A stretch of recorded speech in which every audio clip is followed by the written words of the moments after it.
Go ahead, Phil. Thank you.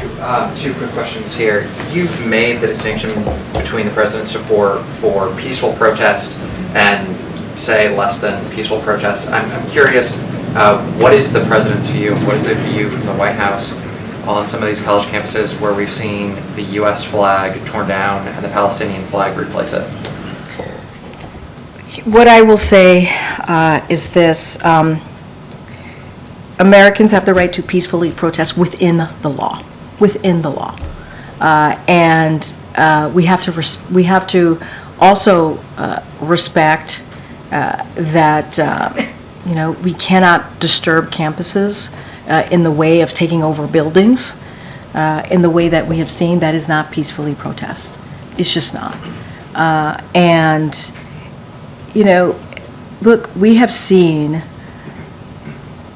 some really vile, hateful language used against the Jewish community, Jewish Americans in this country. It is a dangerous time for that community. And we have been very clear about what we need to do to fight that hate, but also condemn that hate. And so we're going to continue to do that.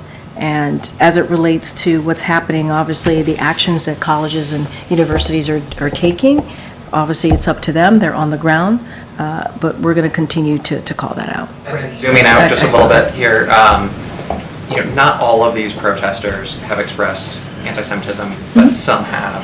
And I'm curious, does the president believe that at perhaps some of these universities that higher education has gone off the rails, that something more fundamental has gone wrong on these college campuses?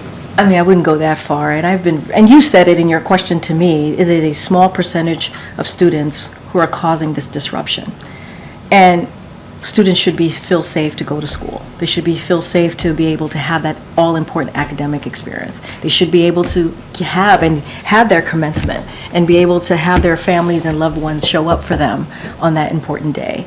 And I wouldn't go that far in your question because, as I stated, and you stated, we believe it's a small number of students who are causing this disruption. And if they're going to protest, Americans have the right to do it in a peaceful way within the law. And we're going to continue to call out hateful speech as we have been. Thanks, everybody. Thanks, everyone.